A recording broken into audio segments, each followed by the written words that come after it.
Yes, I left you the structure of the neuron. I said that I'll describe the structure of the neuron afterwards. And just to link what we have done before, we have done in the central nervous system, the protection of the central nervous system. Then we had come to brain, and in the brain, protection of the brain. And then in the brain, I told you that brain consists of nervous matter, which is gray matter outside and white matter inside. And then I told you that the gray matter consists of the nerve cells called the neurons.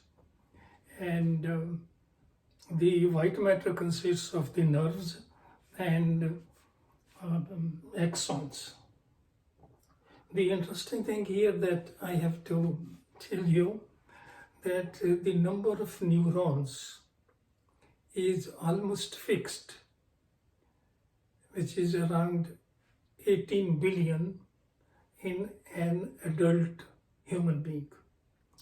The number of cells probably increase up to the age of 7 years, and the volume of the neurons can increase up to the age of 30 years.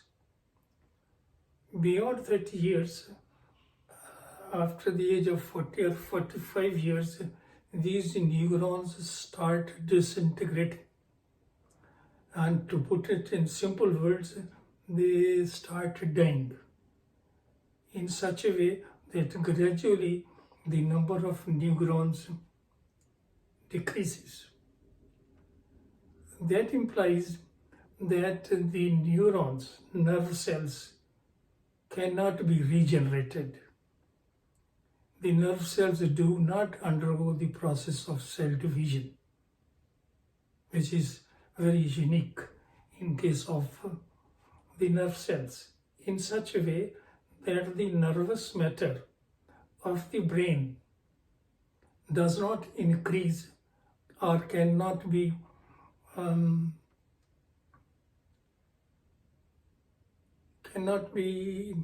compensated. If some of these cells die, the new cells cannot be formed. And the simple reason is that neurons cannot undergo the process of cell division.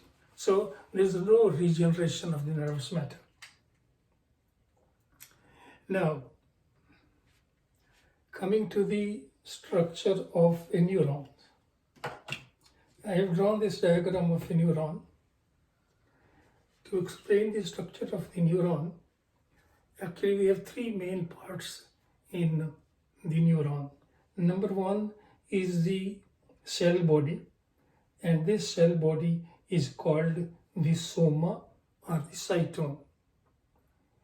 And what do we mean by the cell body? We mean it has cytoplasm, it has nucleus with the nucleolus, and it has endoplasmic reticulum, and Golgi body and all other structures which a cell should have.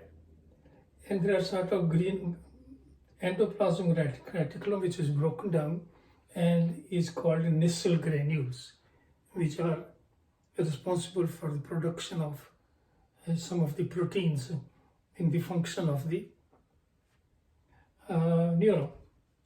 The second thing is these dendrites. These dendrites are the branches which come out from the main cell body, the soma, and they appear like the branches of tree. The function of these dendrites is to receive the message. The dendrites receive the message and the message comes into the cell body, the soma, and from the soma the message goes to the axon, third part of a neuron. The axon consists of a big fiber which extends from the neuron soma up to the length of, unlimited length actually. The length of axon is from 0.1 meter, or say from 1 millimeter to a meter, which is quite long.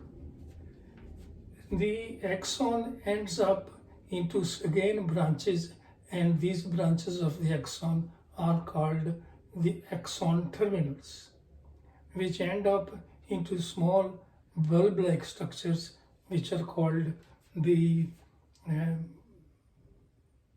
bulbs of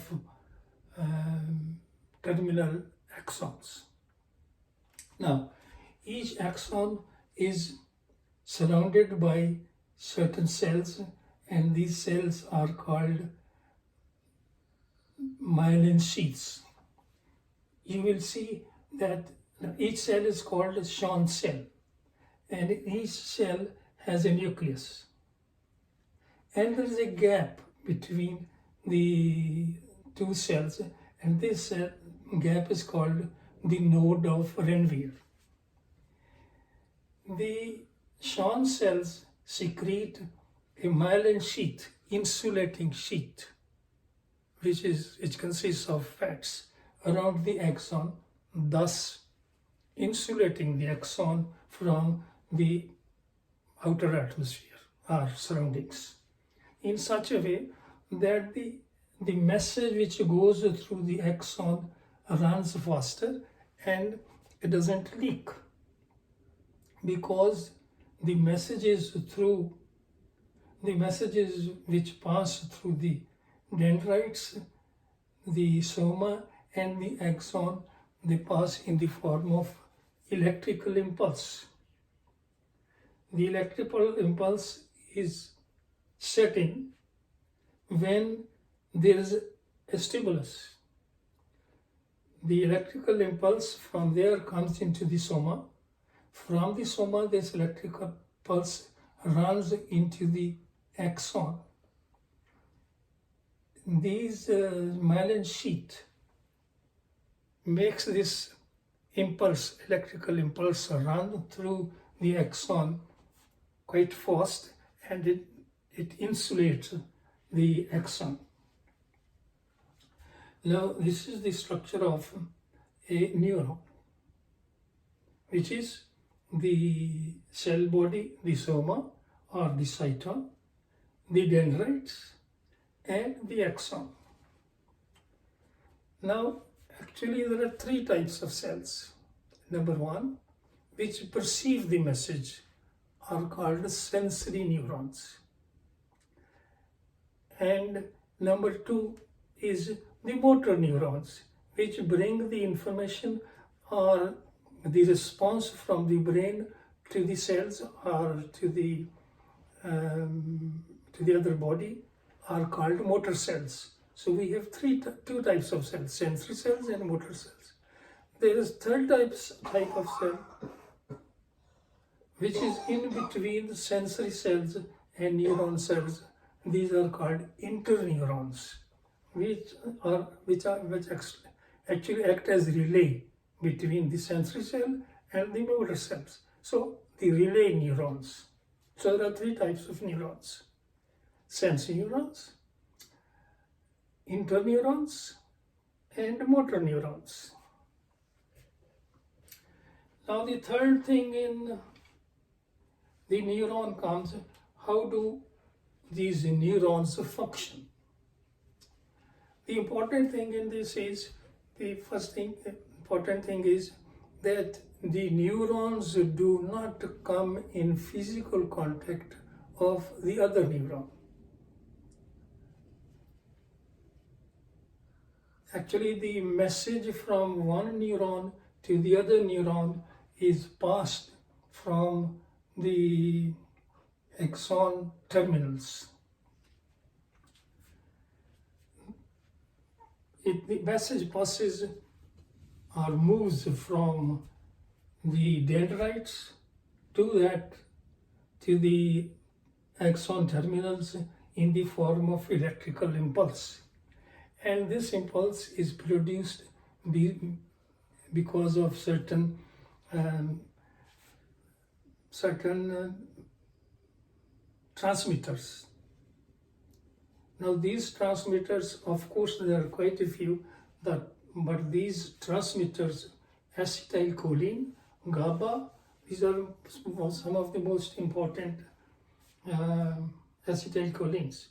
Now, when dendrites are stimulated, they produce the impulse, electrical impulse.